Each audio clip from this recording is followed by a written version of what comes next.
Hello and welcome back to the 15th episode of Dark Souls. I'm your host, Spirit Balance Holder, and last time we defeated the two Smo and Ornstein. After which we collected the Lord Vessel, and I showed you guys a little bit of New Lando. Now, in New Lando we found the nice large ember, which Andre would be very glad to use for us. What's going on with you, Lee? I thought you had gone hollow there. Oh, one moment. I'll be seeing you. Be careful. Probably. Alright, there we go. That's a brilliant ember you've got there. For all my years in the trade, that might be the finest. How's about it? You leave that ember with me. I'm just an old smith. I'd give my left arm for a gem like that. Well, thank you mightily for that. Now, just leave the rest to me. Andre of Astora gets the job done. You shall see. So this allows us to not modify it to plus 10, but up to plus 14. So I have a couple of chunks, farmed a little bit extra off camera, and we'll ascend both our primary weapons to plus 11, so that we can reinforce them to plus 14 whenever we wish. Now, I believe that the scythe is slightly more important to upgrade than the Uchi. So we'll start with the Great Scythe for now. Go to level 12, 13, 14. And to upgrade it now we need to use a Titanite slab, of which we have 2. And as you've seen, and as I forgot the first time I mentioned the slabs, there's a very rare chance that one of the dark... gosh darn, I forgot the name. The dark thingies that are in New Lando have a slight chance of dropping a Titanite slab. So you can farm them, it's just really hard to do so. And because of that I will absolutely not hesitate in upgrading it to plus 15, which is actually the highest tier you can upgrade it to. And we'll see how far we get with the Uchi. I think we'll be 1 short or something around that. Yes, we are 1 short. So if we pick up 1 Titanite chunks from somewhere, we can upgrade it to plus 15 as well. And that would mean that both our primary weapons are at the highest, at the peak of their power. But there's another thing we wanted to do, and that is to get one of the boss weapons. In particular, a curved sword one, and for that we need a curved sword. So our scimitar, our fire scimitar, is can be reverted back to a scimitar plus 5. And what that will do, it only costs a few souls, but what that will do is obviously it will lose its fire powers, and we'll have to reascend it, but this time to a scimitar plus 6 rather than a normal fire scimitar. Because you can only use a plus 10 weapon to ascend them to a demon weapon. So we'll have to upgrade our scimitar up to plus 10. There we go. Don't get yourself killed. Not. Now we have a scimitar plus 10, and obviously there is only one place where we could ascend it to a demon weapon, and that is over at the giant blacksmith. So we'll head off to there for now.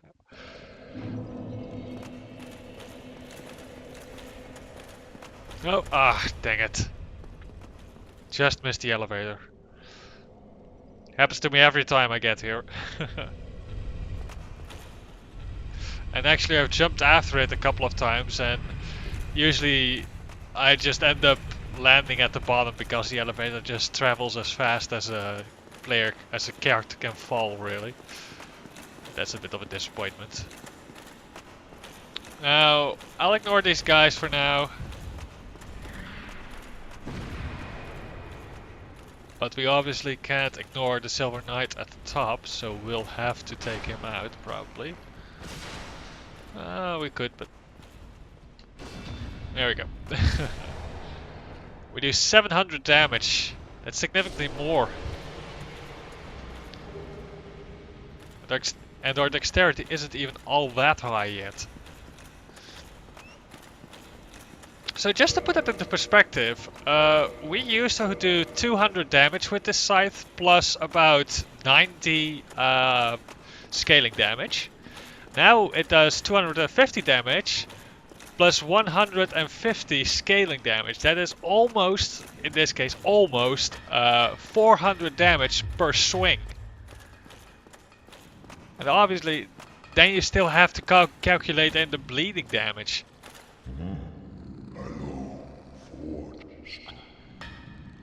So now we'll upgrade our scimitar to Quelaag's Fury Sword. Now you all remember Quelaag, don't you? This one should come as quite a recognizable weapon. We'll upgrade it as well, because it is one of my favorite demon weapons. And as you can see, it does a lot of fire damage, it does very little physical damage. And it actually has scaling on both its damages. So it is quite a powerful weapon indeed. We'll need more Demon Titanite. We can farm that at a later stage in the game. But for now this will have to do.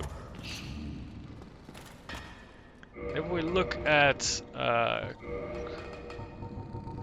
Quelaag's Sword. It might actually be that Quelaag's Sword is a little bit more suitable, a bit more powerful than our Uchi-Katana for now, actually.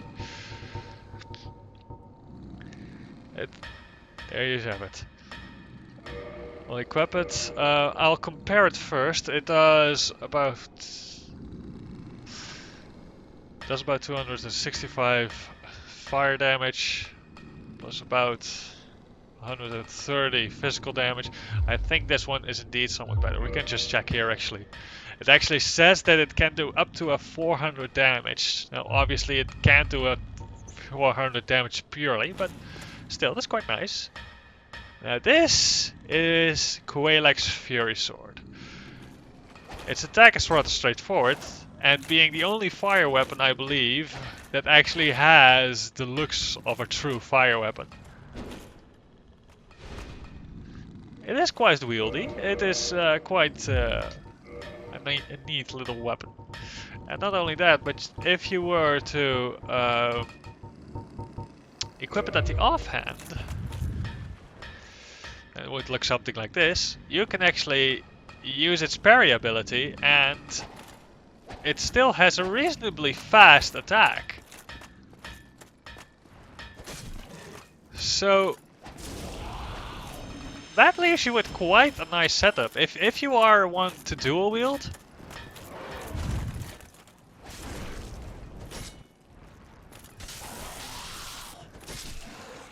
reflexes are still for a shield, but that's alright. But this sword will serve you well. Especially considering that it does fire damage rather than normal physical damage. It will give you a slight edge in those battles. And it synergizes pretty well with the scythe in case enemies are knocked back, as you saw, because the first strike would knock them back, and the second strike would still be able to hit them because of the great range that the scythe offers. So Quelaag's Fury Sword is in general best used in tandem with a heavier, slower weapon, but you could even go for a dual wield that actually has two Quelaag Fury Swords. which again would be quite a nice combination. It would make sure that you deal almost purely fire damage, which again, it's generally a better pick against heavily armored people. I mean, just to put that into perspective, my giant armor gives me 100 points of physical protection, but only 66 points of fire protection. So that means that that's a third of my armor that is suddenly become meaningless. Oh, that's right. We have another one that we actually want to upgrade. But yeah, for being such a relatively simple weapon, it does massive damage. It is really, really powerful. And it is, well, quite fancy, I must say.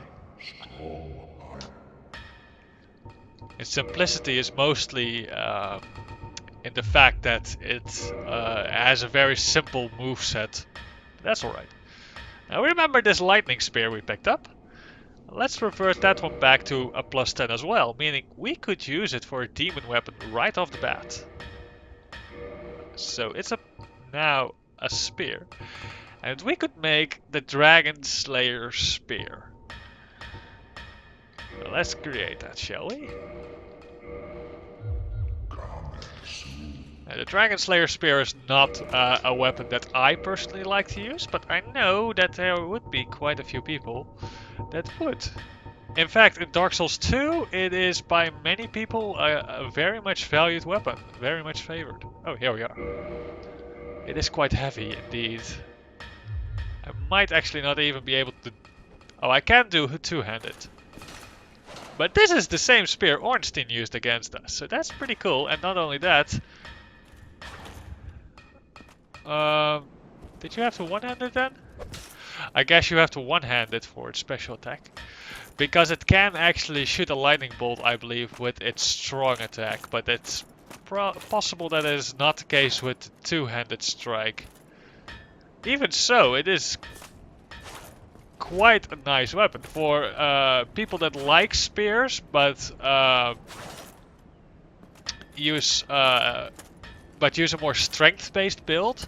This spear can serve you very well because of it being so heavy and because of its scaling on both dexterity and strength. Not only that, but it also does lightning damage.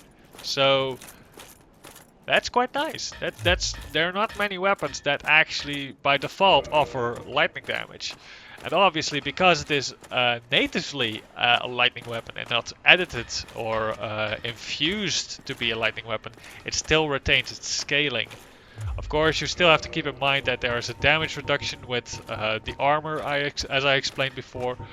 But even so, it is quite a very cool weapon, I would say. We have to equip the talisman again. But that are... two demon weapons that you can forge quite easily, and especially Quelaag's Fury Sword I value greatly. Because of its fire damage, it makes it a very nice weapon in case specific enemies are very strong against physical damage. It has, for all the curved swords in the game, I believe, the greatest range. That is of course not counting the great curved swords, but just the normal curved swords. They want to cooperate. But yeah, it is definitely... If you like the idea of wielding a weapon that a boss used, I can definitely recommend you Quelaag's Fury Sword. And there are other ones still that you might also want to take interest in. You can, for example, also wield Smothe's Hammer. And there are a few more which I, at the moment, can't come up with straight off the bat. But just keep in mind that if you see a boss wielding a weapon that you like and think that, wow, that's a really cool weapon, and you would like to wield it yourself, well, there's a fair chance that in this game you will be allowed to do so if you if you do the right things. For we already possess, for example, Nito's weapon. We already possess the Gravelord's sword, which is the exact same weapon as Nito himself uses. And we haven't even encountered him yet. There we go. Much easier now that we actually have a halberd that can do that proper damage. I believe we picked up a Titanite chunk indeed. And that means... Oh wait, we can just do that at the bonfire actually. That means that we'll also have a plus 10 Uchigatana.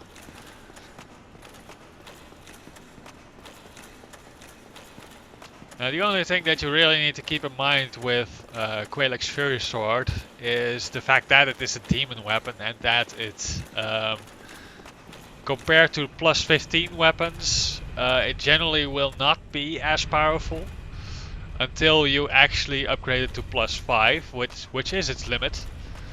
And that can be quite hard to do on New Game. On New Game Plus it is quite easy, but until you find a way to farm for Demon Titanite, it is generally a weapon that you want to hold in your back pocket in case an opportunity arises, and less so a weapon that you want to use constantly. Now let's see about upgrading our Uchi. Here we go. And the Titanite slab. There we go.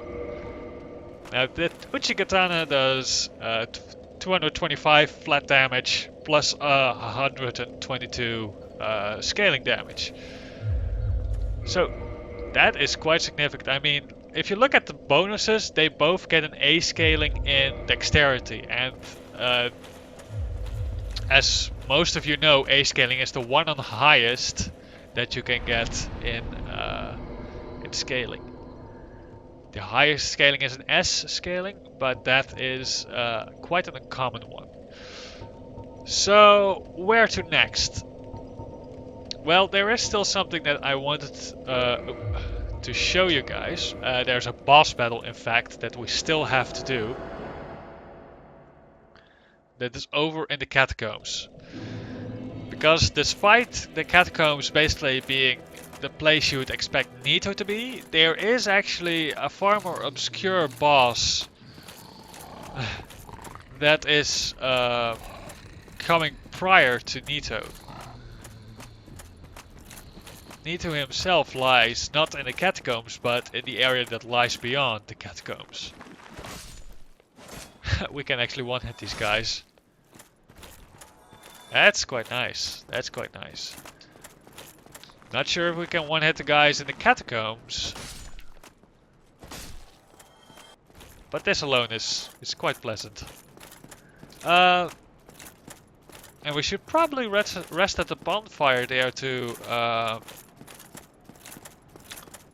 upgrade our level. With 1 or 2 more points in dexterity, and we'll do... oh dear. Over 400 damage with our scythe. Because it still is slightly below that. And if you were quick in watching, you also saw that the Uchigatana now does a total of 347 damage. Again, very, very pretty numbers. There are plenty of weapons in this game that will allow you to do over 500 damage per hit. But do keep in mind that those weapons are often more strength based and a lot less wieldy than the scythe or the Uchi. That is the reason why many people favor the dexterity based weapons. Not so much because they are stronger, but because they are easier to wield.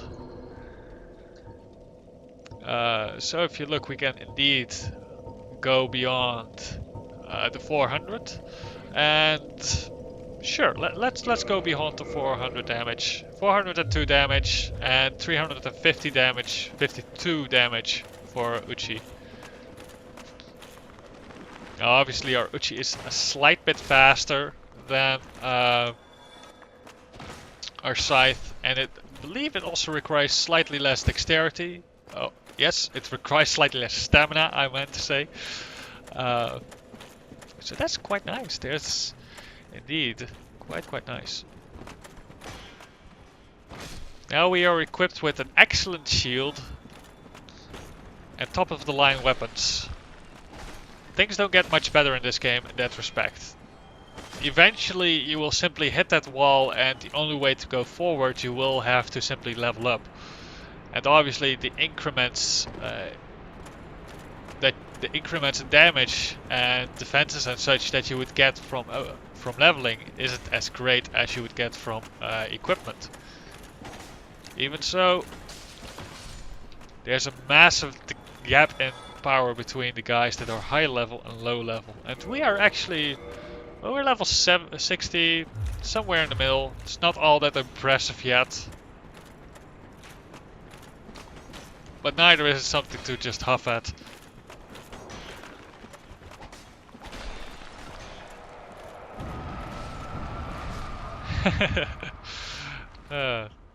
We already defeated Necromancer that... No, we didn't. We need to hurry. We didn't defeat the Necromancer that controls them yet. That one lies beyond. And actually... I don't think we can actually get these guys out of our way. They would simply pursue us, so it's generally best to drop them in the hole. You can deal with them later, you will deal with them later. But at least they won't resurrect. Now there we again have the statue. We can actually defeat this guy to get some Demon Titanite. No, I don't think we need anything else. So let's just begin the fight.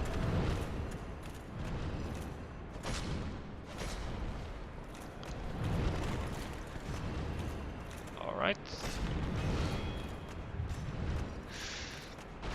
Now this guy is a little bit tougher than the one that we have at the Undead Parish. But that's alright, we ourselves are many times stronger than when we fought that one. You can see that we do quite significant damage to him. And that, relatively speaking, he can't do a whole lot to make our lives a lot harder. Now keep that in mind, because there are more like him. There are plenty more of these headless statues, or demon statues, throughout Dark Souls. And they all have their own personal stats, but they all have the same moveset in common. So the most valuable thing to do when fighting them is probably to learn their moveset and learn a way to properly counter it. I might actually try and lure these guys over, because they would otherwise pursue me again. Because if I can lure them over all the way to the pit and drop them down into the pit, that would make things quite a bit easier for us. Could also just kill them right here, and they would have to follow us quite a long distance to catch up with us again. But I think that for this time I want to do this one relatively clean. Alright. Now this is one of the reasons why I personally very much like the Force spell. Because especially when it comes to fighting the undead, when you don't have an answer to take care of them in a more permanent sense, using the Force spell is quite effective. But be warned indeed, because you saw they got quite a few hits off and I was quite sloppy there. So even if you have the Force spell, be careful in how you use it. There still is a slight build-up time, and you can't, well, if you use it in your talisman, if you're in your offhand as I do, you can't use a shield at the same time. Now watch these places in the ground. You can already see a discoloration there, clearly marking that they are trapdoors. So don't step on them until you've defeated the necromancer that is right over there. Guarded by 2 skeletons. Skeleton archers, in fact. There we go, they are down. Those 2 down as well. And now all the skeletons in this area are once again vulnerable. Now, to show you guys what happens if you do step on those trapdoors, I will show you, because there's someone waiting for us there that I hope to defeat. Oh, that actually triggered it without us. Oh dear! Falling down. See, a Black Knight. That is quite a threat. That is quite a threat, and he wields arguably the strongest weapon that the Black Knights wield, and that's the axe. That thing does massive, massive damage. We were able to quite quickly dispose of him, luckily. And he drops a white titanite chunk, which again is quite pleasant. You can see that there's a little treat, in fact 2 tiny little treats waiting for us over there. You can reach those, in fact you can reach those quite early in the game. And there is in fact also a summon sign there for an NPC that you could use. Now, these guys are a little bit unpleasant. As you can see, they basically are wheels with spikes on the outside. Very unpleasant. So I actually haven't gotten into this situation before, so I'll try and see. Oh, that was beautiful. All 4 of them in one swing. That's not something... Oh dear. That happens every time. Now these guys are quite dangerous. You have to be careful with them, and you have to be sure to have a good strong shield. One with a high stability rating. Or be sure to properly dodge them. Either way will do. But be sure that you do it, because they do a lot of damage in a short time. Oh, there's one of our old skeleton friends that we left behind. Oh dear.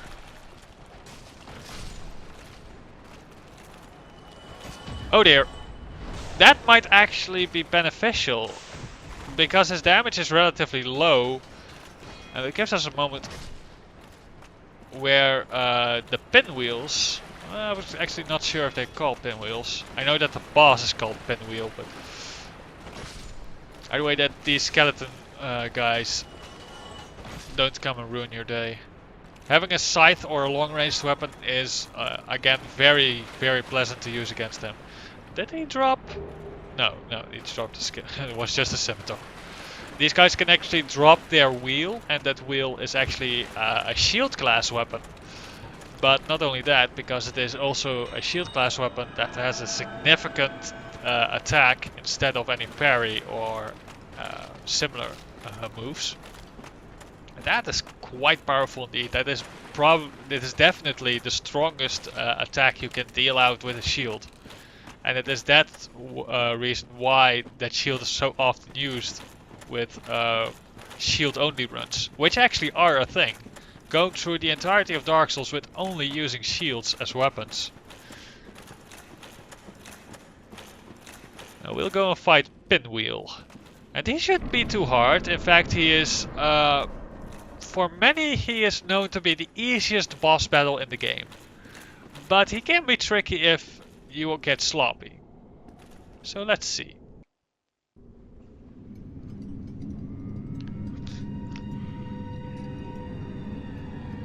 The reason why he's so simple is mostly because he's quite weak and sensitive. But he has a devastating attack, so you have to watch out for that. But he is also slow, so you can, at a high level, very quickly finish the battle.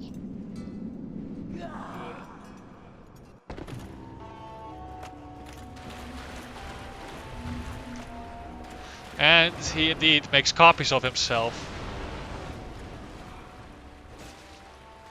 There you can see how much damage we actually dish out against him.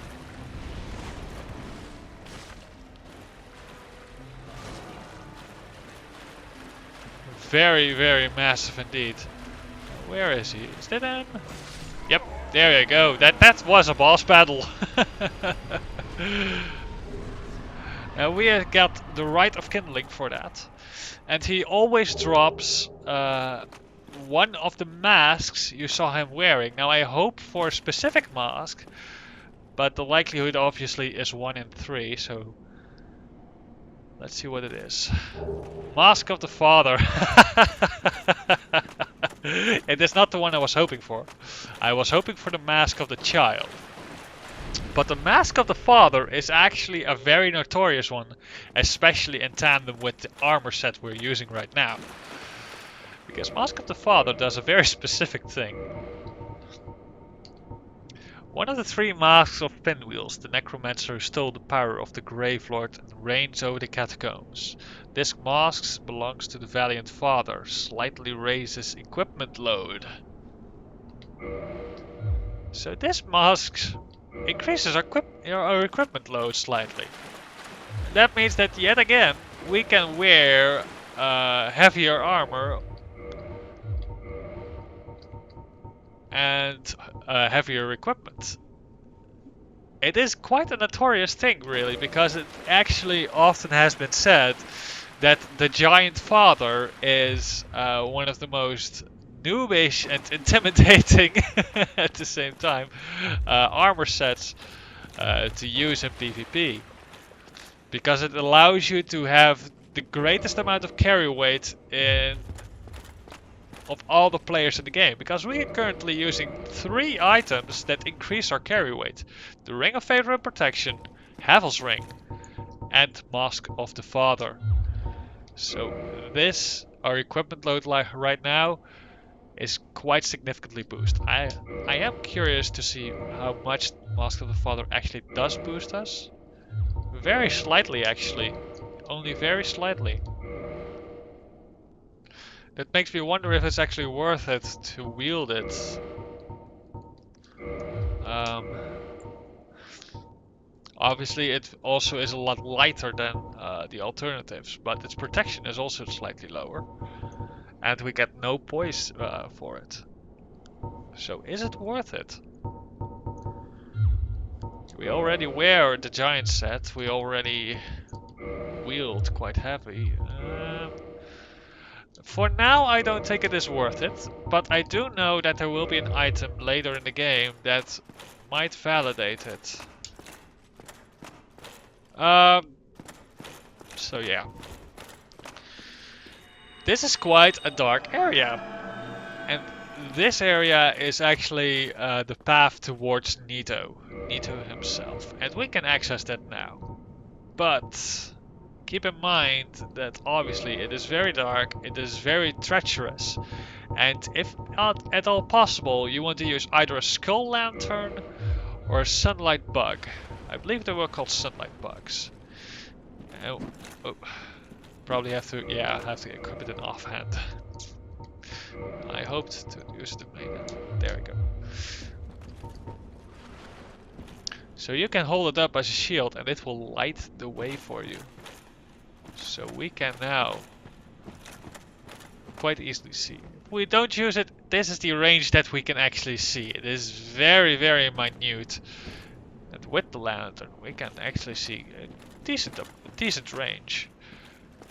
So it is very much in your interest to, well, I would like to say it is in your interest, but you can't really help it. It is just a drop that you will or won't get. So when fighting necromancers, try to keep your humanity high. It increases your chances of actually receiving it. Now you can see maybe why this area is quite intimidating. You would walk here and you would see those 2 eyes and you would know there's a skeleton there. But you don't know what kind. And there you see, it is actually a big guy.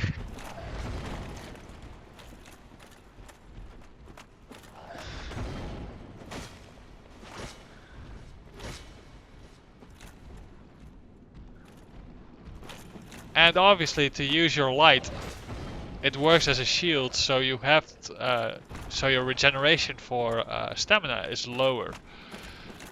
So generally, I personally recommend using a sunlight bug, which is a helmet instead and passively lights the way.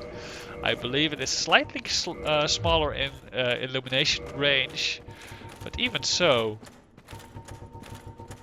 a sunlight bug will not in any way impair your ability to fight, and it will allow you to even during a fight see where you're standing, which is very important. It is the easiest moment, or the most likely moment, that you would fall down a cliff. Soul of Brownite. And this path takes us back over here. But I don't think there's much reason for us to stay down in the catacombs. I will not be collecting these items over here. I believe those were an item set that actually can be quite useful, but I forgot how to get to them. So I will not bother you with that. Instead, I'll just homeward bone out of here. There we are, back at the entrance. Now, the Rite of Kindling allows you to upgrade a bonfire not one time, but 3 times instead. And that would lead up to a total of 20 Estus charges. Now, just to put it into perspective, that's quite significant. You start off with 5 Estus charges, and that's what you got to do the game with. And to suddenly have 20, I myself at least, at first instance obviously, eagerly started to upgrade all my bonfires for which I could actually afford so. But I also quickly found out that especially upgrading all bonfires is pretty much a waste of your humanity. There generally will be no reason for you to use 20 Estus flasks in a single run, so to speak.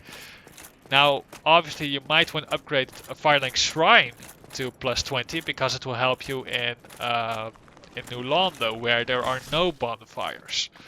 But in general, when passing through areas where bonfires are not an awful range far apart, and that are actually passable without risking too much damage and such, it is generally not all that useful. You won't gain all that much from it. But even so, the Rite of Kindling is quite useful in some cases. But yeah. So, where do we head next? We obviously defeated Pinwheel. We could go after Nito.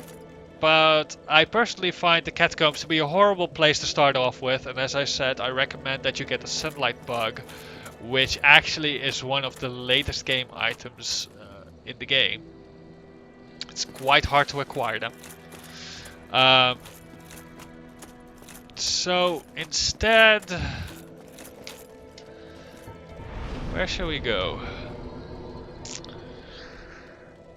Let me think for a moment. We could go to the Demon Ruins. Demon Ruins would be quite valuable, but we need more humanity for that, and I don't want to bother you guys with grinding for humanity.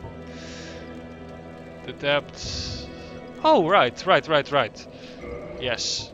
I know a place that we can visit.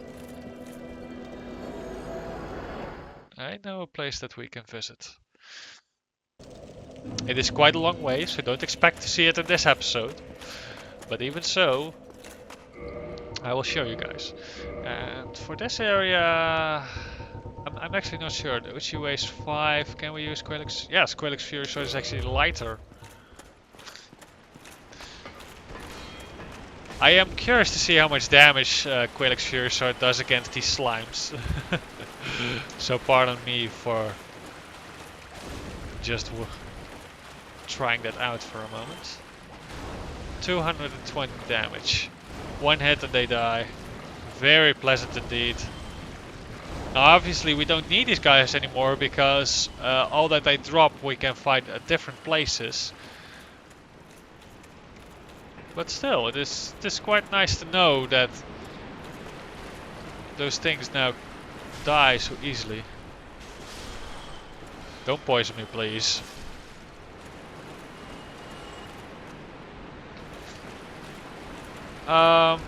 Actually, thinking about it, we best take a different bonfire to start off with.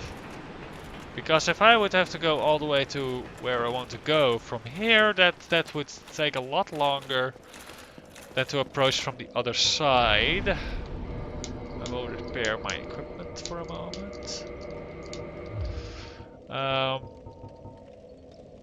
Oh, and we can actually level up. That's actually quite a good idea for now. We could do 2 points in dexterity, but I will do 1 point in dexterity and 1 in endurance. There we go. And then we'll warp over to Daughter of Chaos.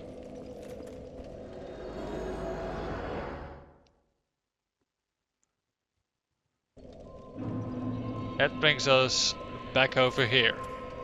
And we still have a covenant with her. And she is actually the covenant that I will need to upgrade first.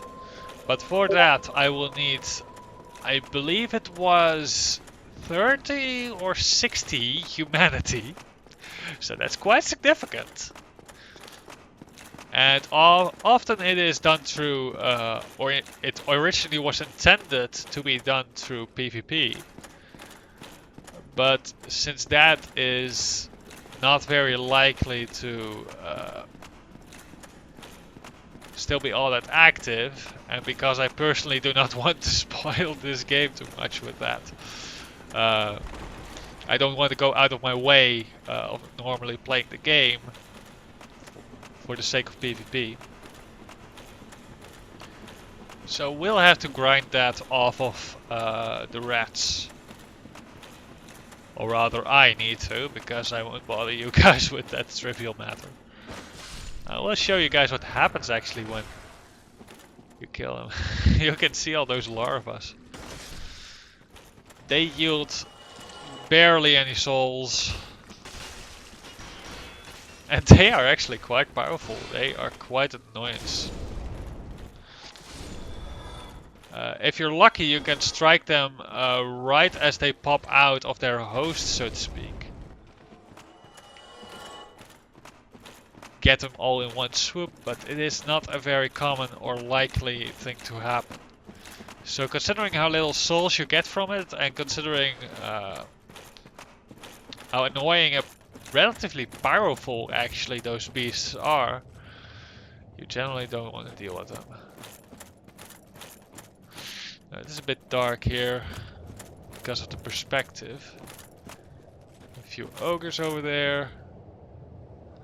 And well, let's actually trigger one of those guys, because last time we intentionally avoided him. But now we should be able to properly fight them. That is a lot of stamina damage. That is about as much damage as Smo did to us. And he can roll, which also is quite an unpleasant trait. Oh dear! Caught us by surprise. And the fucking... the bloody fucking mosquitoes.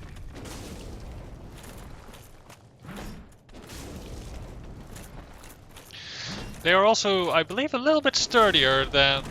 Oh, that was a thrown one. Than the club ones, so... In all respect, just very, very unpleasant. There we go, taken care of. And that is why I personally avoided them. Because there is very little to gain from fighting them, really. Apart from damage to yourself. So we'll get poisoned again, but that's alright.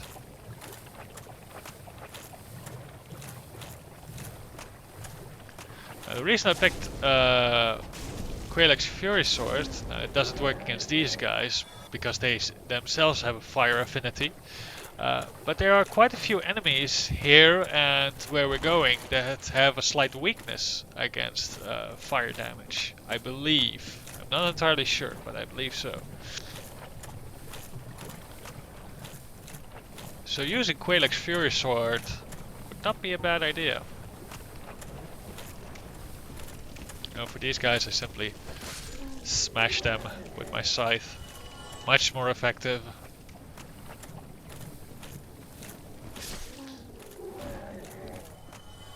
And look who we have over there!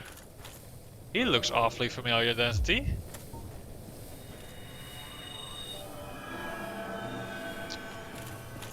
Small glowing cinder in his hands. Yes, this, my friends, is regrettably our pyromancer. He has turned hollow, and he actually became poisoned just now. It does give you a nice show of what pyromancy can do.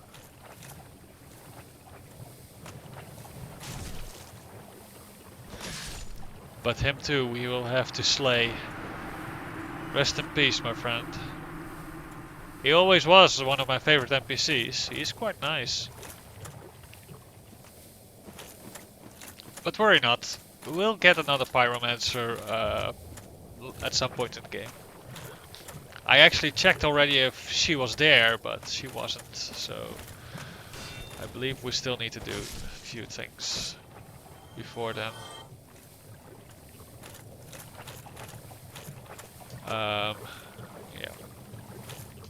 Keep in mind the mosquitoes will constantly be at your throat when traveling through this area. They're such an annoyance.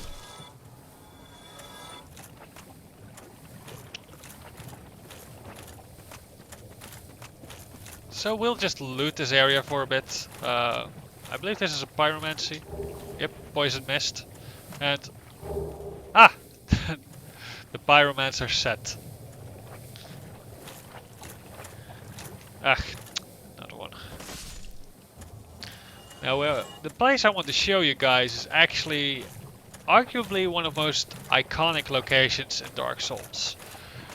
Yet it is not a place often thought of instantly the moment you mention Dark Souls. Even people that have seen it will not instantly think of that place. But I myself, and actually Dark Souls itself, well, Dark Souls itself has a very, very strong connection to that place. A very significant one. And I myself find it quite to be an intriguing area. Ah, there's darn things. Poisoned again, but that's alright.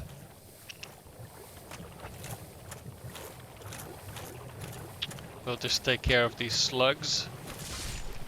These leeches.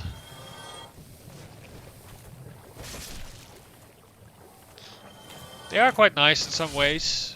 Apart from their location being very annoying and they themselves having some nasty tricks, they do drop the occasional green titanite.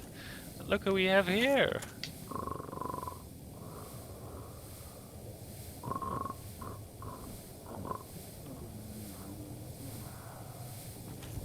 Fast asleep in his own suit, standing straight up. I'll use one of these poison moss clumps. There we go. Oh ho! Excuse me, I was so absorbed in thought I just drifted away. You see, I'm actually in a bit of a fix. I've made it this far, but I'm short on antidote moss for the trip back. By my knighthood, I'm ashamed to ask, but can you spare a few scraps of moss? Oh, sure. Fantastic. Thank you. A saint you are. This Knight of Catarina expresses his deepest gratitude. I shall not forget this. Please, take this, a symbol of my appreciation. A pierce shield. The same shield he uses. Well, our fates do seem entwined, don't they? Perhaps this too. is the will of Lord Gwyn.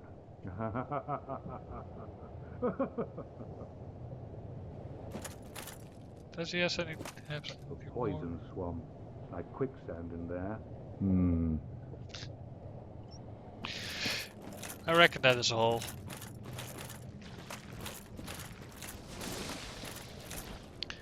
But yeah, as I said, he travels down into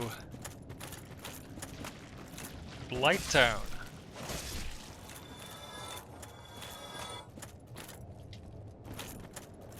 You're very right. Yes, there is another guy over there. We'll grab this large Titanite shard. Saves us a couple of souls again.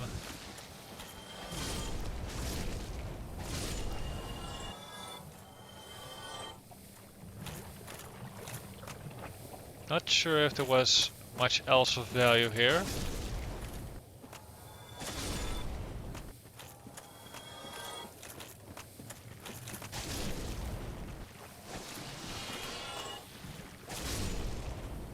There we go. Oh right, the server. The server is quite a unique weapon actually, and especially those of you that like strength builds or semi-strength builds will like this weapon, I think.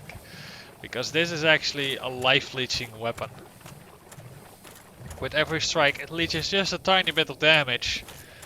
And well, as you know in Dark Souls, every little bit helps, every little bit counts. Do not underestimate it.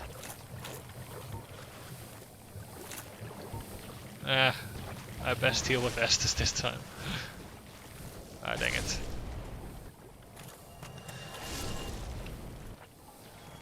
Take care of that guy. And that guy. And we're off.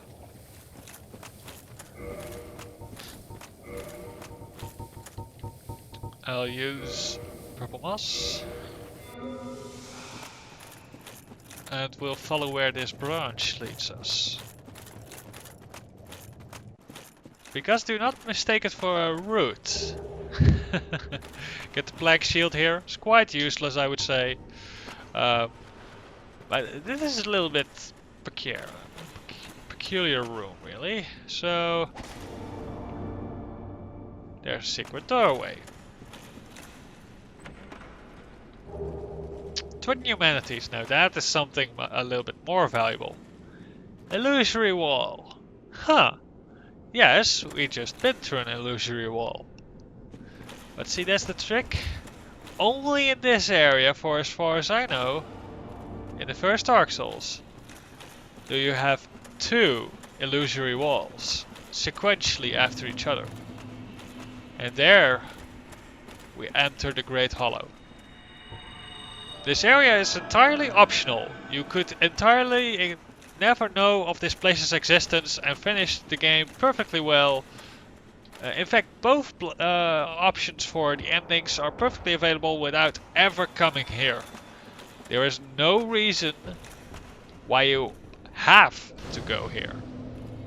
But there's plenty of reasons why you would want to go here.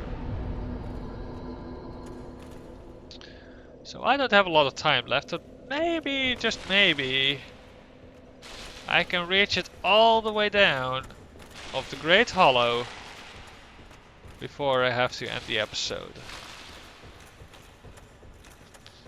We can't be sloppy though. This is still a quite treacherous place. With great heights, obviously come great falls. So we need to be careful. Nothing over here? No. I did see something lying over there, but oh well. There are plenty of oh right, things of loot that might attract you, but don't be reckless in that. Be sure to have humanity when going down here, or else these basilisks, as they are called, will get you with their curse. Because humanity is probably the easiest way to guard yourself against curses. Was there any reason to go up here? There might be. Alright. Obviously. Oh dear. Oh, that was just a branch. Carefully jump down. Oh dear. Well, that was the end of that. Oh boy.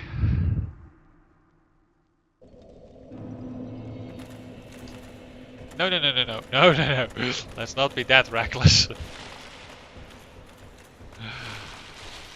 But you can see,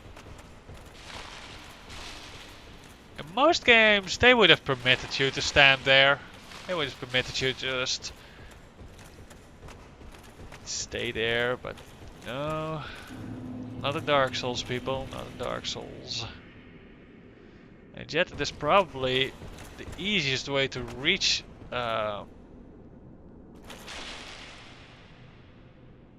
that little treasure over there. So I'm gonna try again. Oh dear. And oh, you can see how much you slide, and I actually got quite lucky there. Red Titanite chunk. Was it worth it? Not in our playthrough, but still it shows you how you can get it.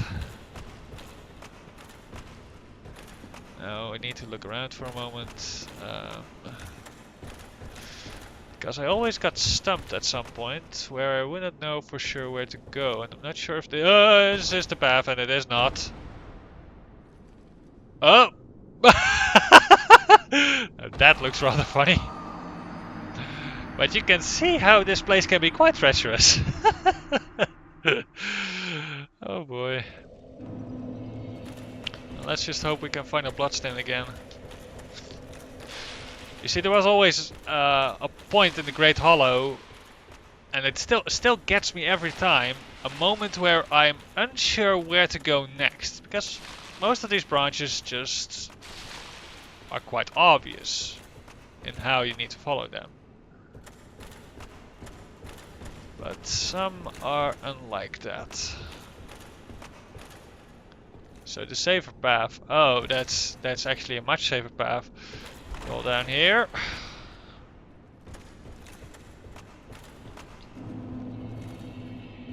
Here we go.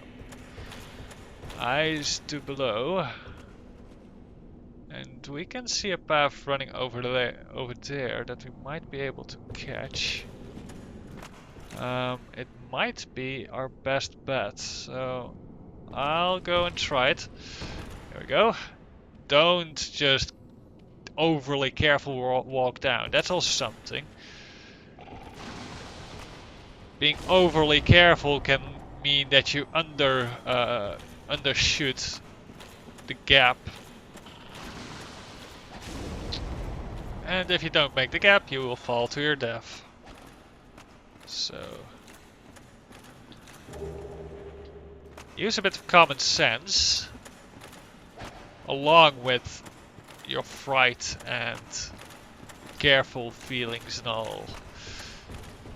Because if you get overwhelmed by the scariness of a fall or something like that, then as well are you quite prone to falling to your death. Ah, we missed that Titanite bug. That's a shame. I will drop down over to this ledge, however. And we can follow the roots again. Over to here. And here we have a ladder. Please, for the love of God, don't miss seeing this ladder. I missed it so often, and I've often just jumped the last bit down to the ground, often to just be killed by the last few basilisks that were around. It never was pleasant. But there are quite a few treasures over here. Personally, I find few to none of them truly valuable. But you need to have a little bit of guts and a little bit of patience to get them. Now if you walk around this area, be careful that you don't fall in the holes. Because those are around as well. Instead, use the ladder. Because that's what ladders are for. No, no, no, no, no, no. Let's not do that. Ah, dang it. quite a few basilisks indeed. I did. Alright. And now we come to the Great Hollow. Oh. Part 2. Because now again we go back to the roots. But I believe the second one was a little bit easier, a little bit more forgiving. Because first of all the height is smaller.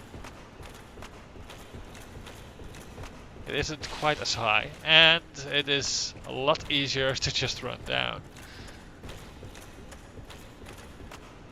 So we can jump on these shrooms, I believe. I don't see... Oh, it's over there.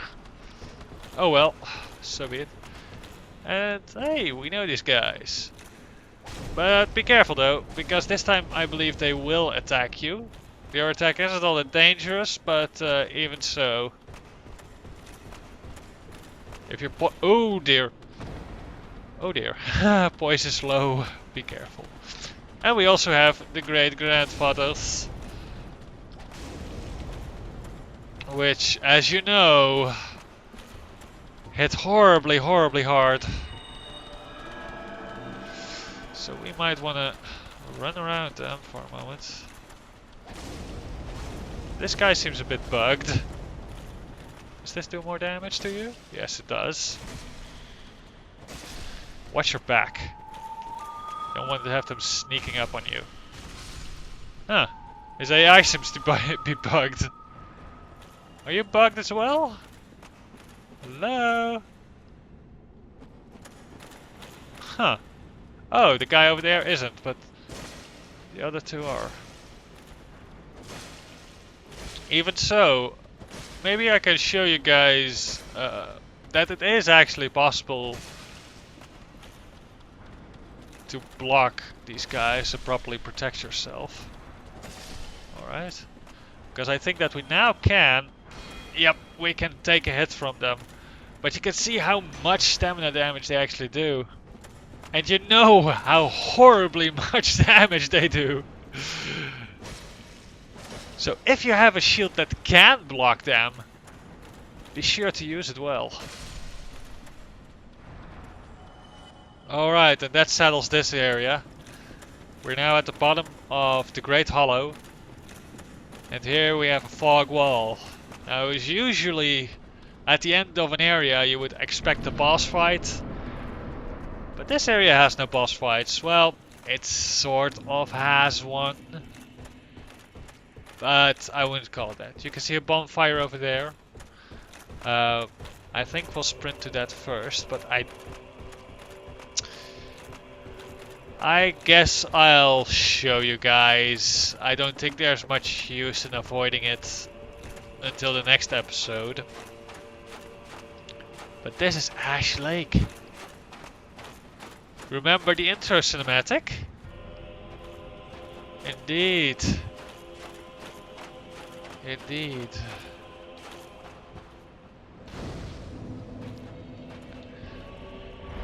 This is the land of dragons.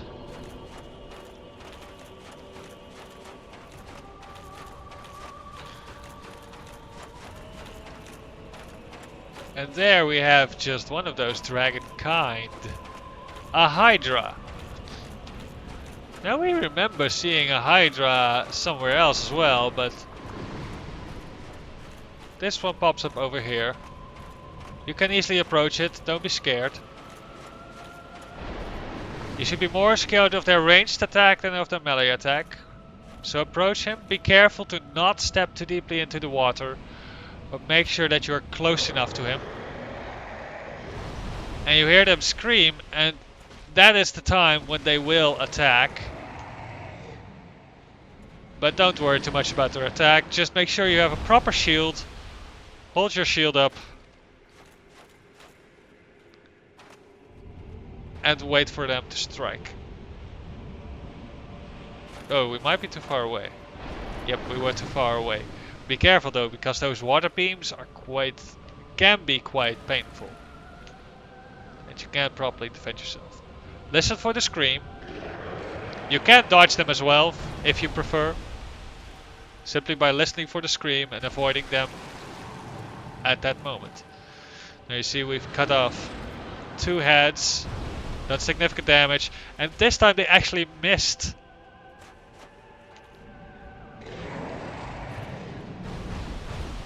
Alright. Another head is lost. Another scream, another strike. And you can see them clipping quite a lot through the world.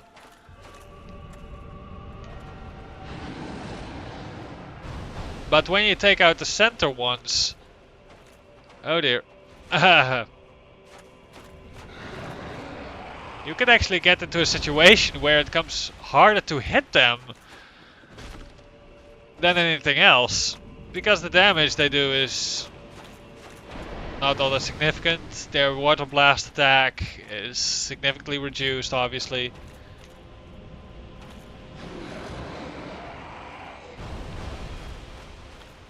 Instead now... Oh well, there we got another one. Now they are actually quite helpless.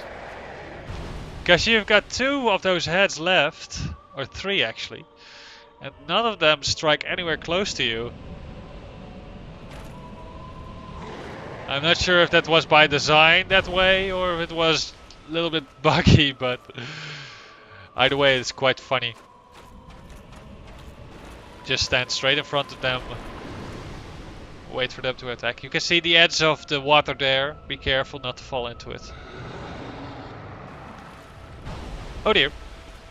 I was afraid for a moment they would push us in. Oh, and there he is. There we go. If you do enough damage, you don't need to kill every head. If you don't do enough damage, you probably will have to. There you go. Slaying the Hydra.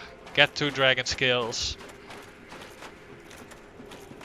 And we're gonna simply repeat that same process with the Hydra that is in Darkroot Garden. Here's another dragon skill. As I said, this is the place, the land of dragons. And if you actually have the manual for Dark Souls, you will be able to see probably, I believe at least that is mentioned in the manual, that there is a Dragon Covenant. And you will be able to find it here. But that is something that I will not show you this episode, but next. This, however, is Ash Lake. The place from where all of Dark Souls began. It is quite a... how should I say? Intriguing area to be. It feels serene, a bit melancholic. It captures the feeling of Dark Souls itself, I would say. So yeah. We'll just level up in this episode and then we'll be off. So just another one in dexterity, I guess. There we go. That has been it for this episode. This was the 15th episode, I believe, of Dark Souls. And I've been your host, Spirit Battlesoldier. Next time we'll go and visit the Dragon Covenant. And perhaps some other places as well, like the Great Painting in Anor Londo. But that is for the next time. Wish you all a very nice day.